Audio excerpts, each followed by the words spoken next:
Well, it's a little bit warmer than it was last time. It's up in the teens today. Today we're gonna go check out the IND 6th Avenue subway line, another major trunk of the IND subway system in Manhattan, built not too long after the 8th Avenue line. We'll see how they compare. If you're just finding this channel, I pick out places in New York City to go explore, and I take you with me. Be sure to subscribe if you haven't already. For now, let's head downtown.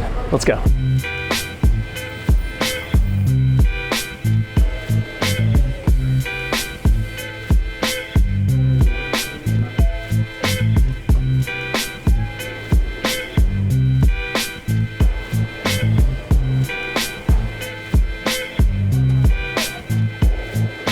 So we came downtown, down here to the bottom of the line in Manhattan to get this started off here at East Broadway. So this is the 6th Avenue IND line. Before this line was here, there was an elevated train that ran along 6th Avenue. That lasted from the 1800s and closed and was dismantled in 1938. We came down to the bottom of the line to start down here because this bottom part, this Houston Street section, was actually the first part they finished. Parts of this Houston Street section opened in 1936, which included service through the Rutgers Street Tunnel to Brooklyn. The main part of the line up in Midtown opened 4 years later in 1940. This station here at East Broadway officially opened January 1st, 1936, along with the first 4 stations of the Houston Essex Street line. And this station was the temporary terminus from January to April when they finally opened the tunnel that goes through to Brooklyn. After the tunnel opened, it carried on through the tunnel into Brooklyn to the York Street station, which opened at the same time as the tunnel. So the station is a single island, 2 tracks, and there were some provisions for future expansion that never came to be. There's an unused mezzanine that I think is up there, and there are other provisions for unrealized expansion. They reflect the ambitious transit planning of the 20s and 30s, a lot of which was never built.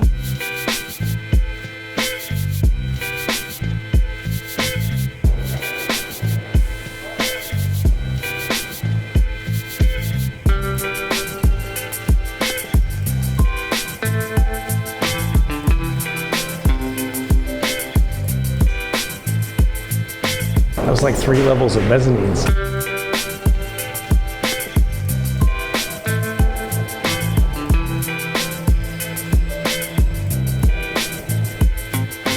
The other end of the platform is a separate mezzanine out here outside the fare zone.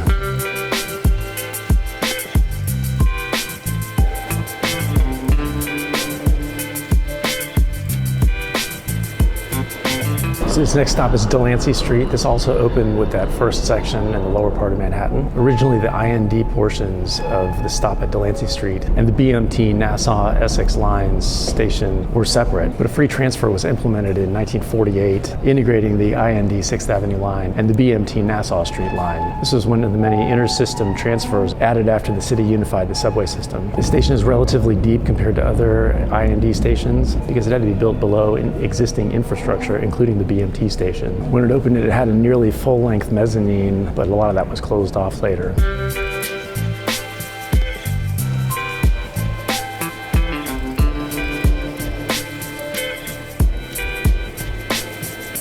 Typically, there's a lot more space in the IND stations than there is in the IRT or the BMT stations. The crazy new fare gates here.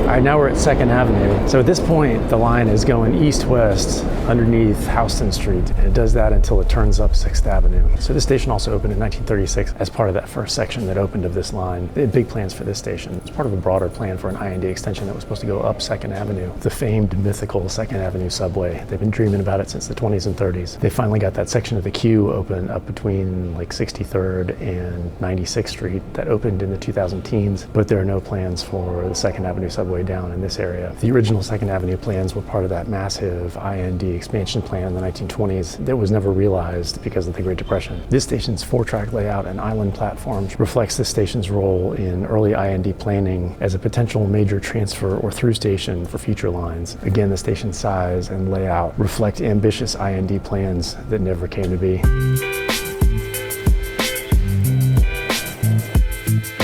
I just noticed the sign. They don't even use this side of the platform.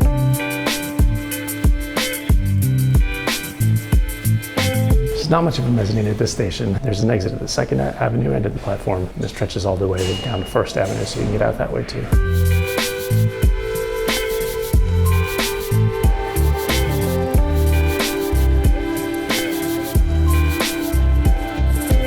is This is Broadway-Lafayette St. This also opened in 1936 as part of that first segment of this line. So this line was built under Houston Street, so there were engineering difficulties there. They had to widen the street. There was major utility relocation that was necessary, and it was deep tunneling under a narrow roadway. So there are 2 island platforms serving 4 tracks here. There's another long mezzanine above. For most of its life, this station didn't connect to the IRT Bleecker Street station, which is really close. We actually took that transfer when we came down in the beginning of this. That connection was finally made in 2010s.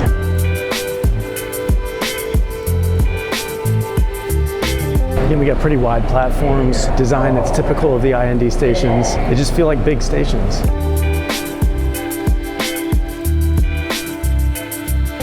Here's another nice sized mezzanine. We actually came through here earlier when we transferred from the 6th to the F. So remember the 6th down there and the IND line that we're on were really close to each other, but this connection between them right here wasn't made until the 2010s.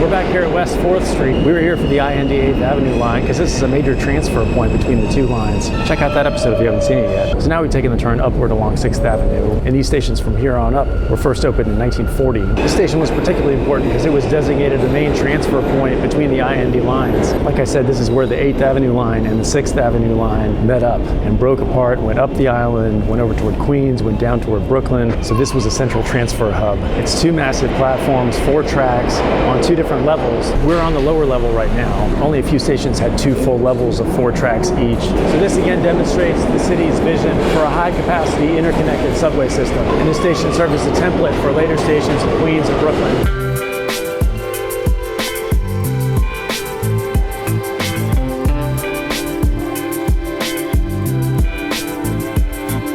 There's another massive IND mezzanine, and the 8th Avenue line is upstairs.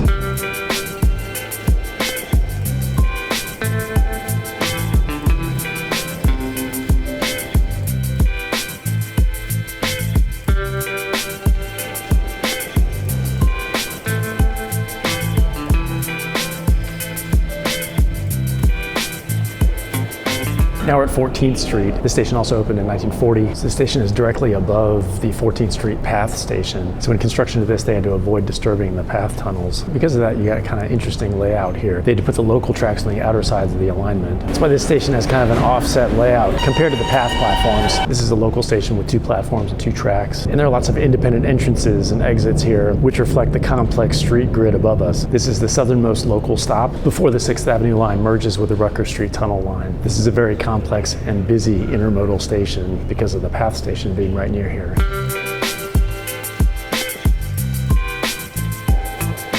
Notice the change in color bands, that IND indicator that you've moved between express stations.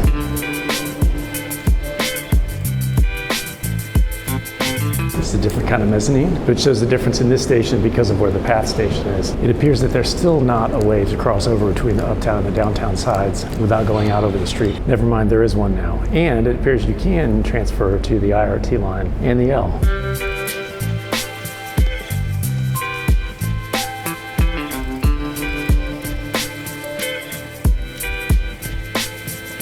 I came out at the wrong end. I was at 16th Street. The path is actually at 14th Street, so we'll walk down there.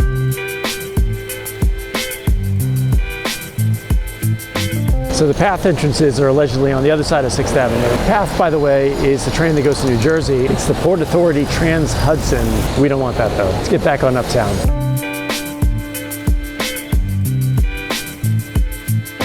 That's a beautiful old sign. There's a BMT one over here. That BMT one is for the L, and we got the IND one for the F and M, and then there's an IRT one for the 1. So all the lines are coming together right here.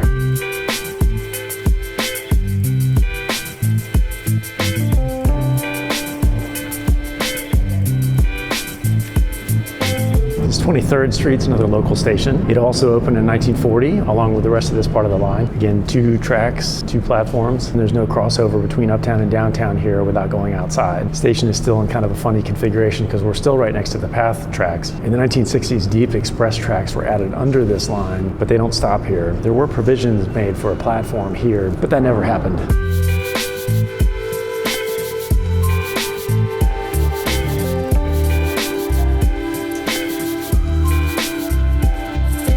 So here's direct access to the PATH station. It's kind of nice.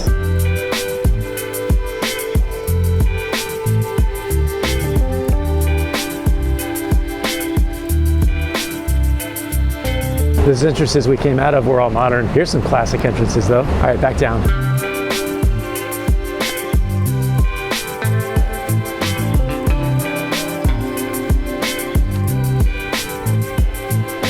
Now we're at 34th Street near Herald Square. The station also opened in 1940. There were lots of challenges building the station because the IND line had to thread between other transit lines that were already here, including the BMT Broadway line, which we've done. You should check out that episode if you haven't seen it, and the PATH, as well as other utilities and other subway lines. That forced the IND platforms at this station to be unusually deep in some places, and you can kind of see that dip to the platform. The station is part of a larger complex that connects to the BMT Broadway line platforms at Herald Square. This whole area has some of the most consistently busy subway stations because of the proximity to shopping, offices, and major midtown destinations.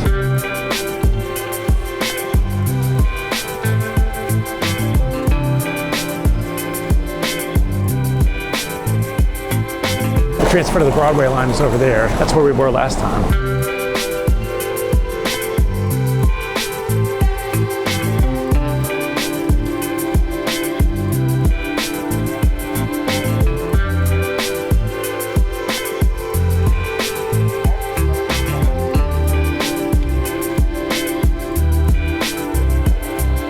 Now we're at 42nd Street, Bryant Park. The station also opened in 1940, and it's now officially part of the larger 42nd Street, Bryant Park, 5th Avenue subway complex in Midtown Manhattan. Separate IRT station, the 7, is nearby on 5th Avenue, and it had opened much earlier in 1926. Initially, there was no direct transfer between the two stations. In the late 1960s and early 1970s, they started to formalize the transfer process between the two stations. Initially, starting in 1967, they used paper transfer tickets, but by 1971, they had opened an underground tunnel that connects the two stations.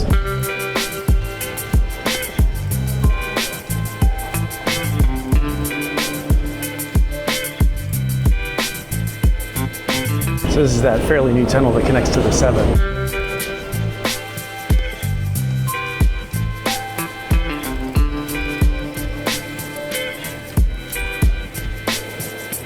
This is 4750th Street, Rockefeller Center. It's also opened in 1940. So the mezzanine level of this station was integrated into the new Rockefeller Center that had just been built in the mid-30s. So passengers can just enter this station from the passageways that are under Rockefeller Center. This station reflected Midtown's growing commercial importance, and initially it relieved a little bit of the pressure off the independent 8th Avenue line.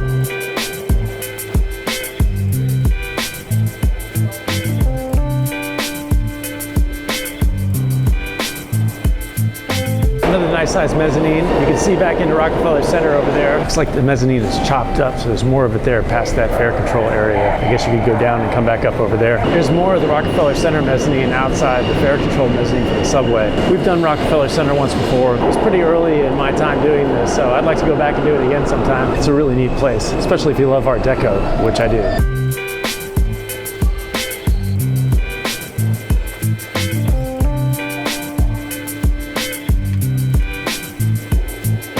All right, now we're at the 57th Street station, which is the last stop for us today. This station looks a little bit different, and there's a good reason for that. It was added to the line a lot later. This station didn't open until 1968, along with the Grand Street station at the other end of the line. So this station was supposed to serve the new commercial and residential areas near 6th Avenue and 57th Street, a rapidly growing area at Midtown. So this was a terminal station for a while. It was the last stop on this IND 6th Avenue line for over 2 decades, from 1968 to 1989. In 1989, the IND 63rd Street line opened up, which extended this service east into Queens toward 21st Street, Queensbridge. That change ended this station's status as a terminal. That's it for this trip. We're gonna look around this station, and then I gotta walk over to the queue to head home.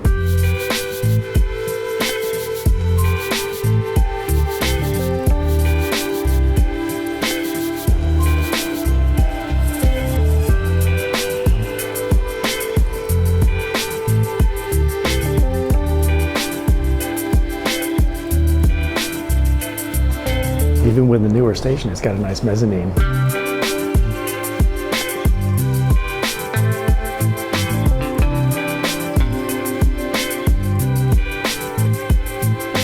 Here we are, 6th Avenue. Central Park's right up there. We got to walk over to the queue on 7th Avenue.